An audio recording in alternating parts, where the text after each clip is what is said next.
Hello, and I hope that you all are well. My name is Miss Kelly, instructional coach at Educare of Washington, D.C. As a devoted parent, teacher, or caregiver, we have the power to make a positive impact in the lives of all children. So it's important for us to be able to prepare ourselves for their social, emotional demands. Today, we will look at some ways we can support those demands through mindfulness with a compassion approach. I will be joined by members of the Institute of African American Mindfulness that will allow us to take a deeper dive on the key elements that we need before we interact with children.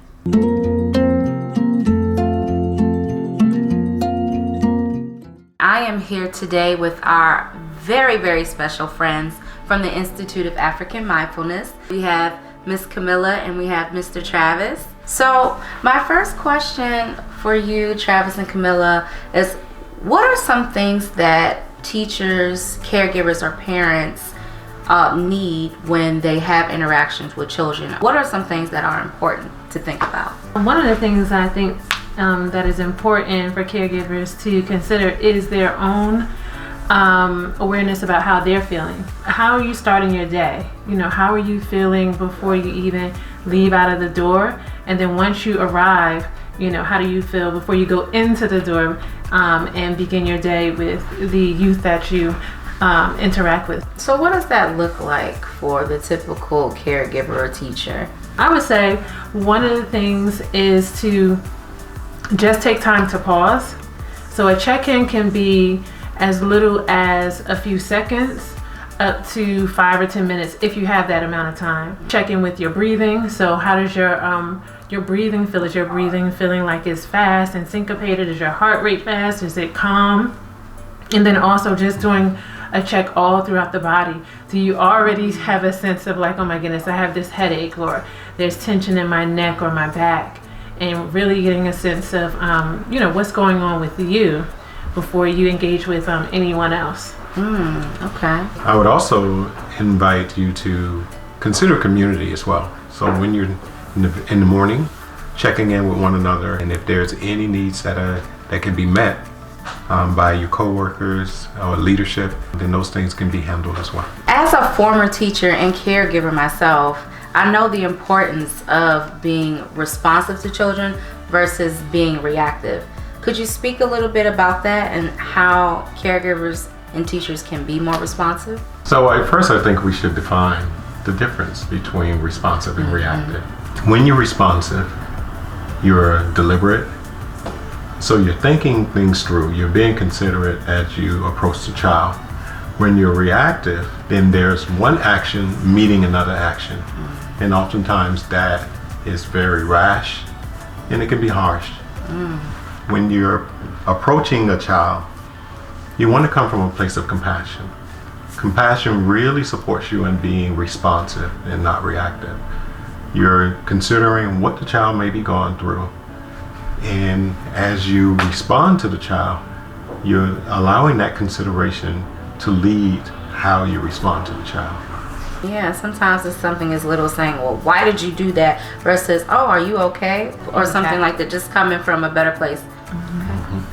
Many adults have dealt with trauma or have not dealt with their own trauma in their lives, whether it be through childhood or something that they are experiencing as an adult.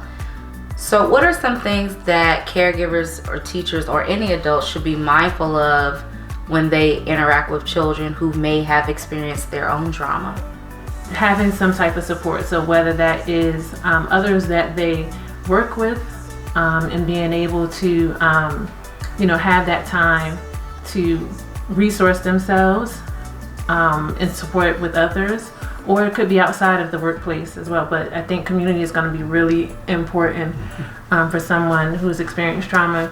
If you're dealing with trauma and you're a caregiver, it's so important to begin to cultivate awareness of your own possible trauma. Again, coming back to the word I think we used before, compassion. That's why it's so important to begin to cultivate compassion for yourself first, and then showing compassion to the child. Because when you're showing compassion to yourself first, You are aware of what's arising in your body. You're aware of the thoughts that are coming to your mind. You're aware of how you're about to speak to the child before you say anything. And then by applying compassion to that, now you're turning reactivity into responsiveness. A part of having that awareness is starting to check in with yourself so much that you know, like, this is what happens when I start to get upset. So beginning to resource ourselves enough so it's like, okay, this is what I'm feeling, but the truth is that right now I'm not in danger. I'm safe right now in this moment. Or what I'm thinking in terms of this story in my mind right now, it feels like this one emotion of this thing, but the truth is that that's not really what's going on here. I recommend an ongoing mindfulness practice so that when you get in situations and circumstances where that implicit bias may be arising, you have cultivated awareness of your breath and body enough to notice that, my chest is getting tight. My stomach is tightening. I'm feeling butterflies, or I'm balling my fists and I'm feeling anger.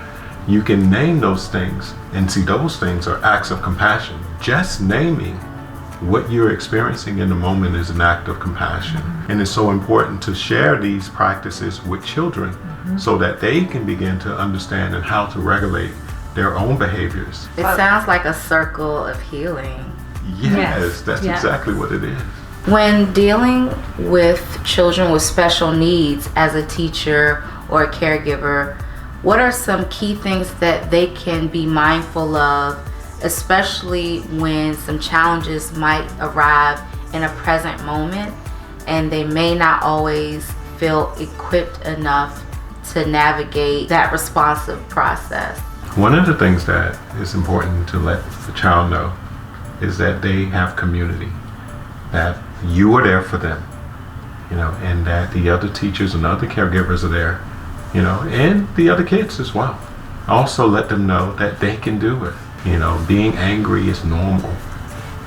Being upset, being disappointed, all of those things are normal, and it's okay.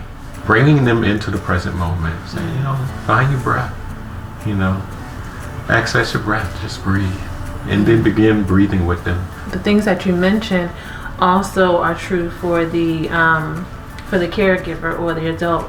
Like in any situation where you feel like, okay, I don't quite know exactly what to do here, it's normal for you as an adult to feel like maybe nervous, maybe even like a little frustrated because you want to help so bad, but you don't really know what to do. And then go into doing the best that I can in this moment. And the other piece is remembering that as the caregiver or the adult, you can ask for help. So I would say compassion, and resourcing yourself, asking for help, as well as are really important things in that type of a situation. Yes, taking that compassion approach not only with the child but also with yourself, I feel like it's very important. We all know all the things we've been experiencing with staff shortages and not having the background to deal with certain children with certain abilities. And I think just letting that caregiver know just to still be present. You always have your breath, you always have your body, use it and be that anchor for that child. All right, well, I want to thank you, Camilla, and thank you, Travis, so much for talking with us about compassion approach today. We appreciate you shedding light to mindfulness and why it is important, and I hope to see you all soon. There are so many ways that mindfulness can help us become better teachers, parents, and caregivers. Mindfulness can help us understand our own emotions better, help us communicate and build relationships with our children, helps us with children that we may find challenging, and mindfulness helps us build community. We want to bring out the best in each and every child, and with a calm, centered, compassionate approach, we can make learning a joy for us all. Wishing you much wellness, and thank you for all that you do. See you next time. This video was created with support from Substance Abuse and Mental Health Services Administration and the Children's National Early Childhood Mental Health Awareness Training Grant.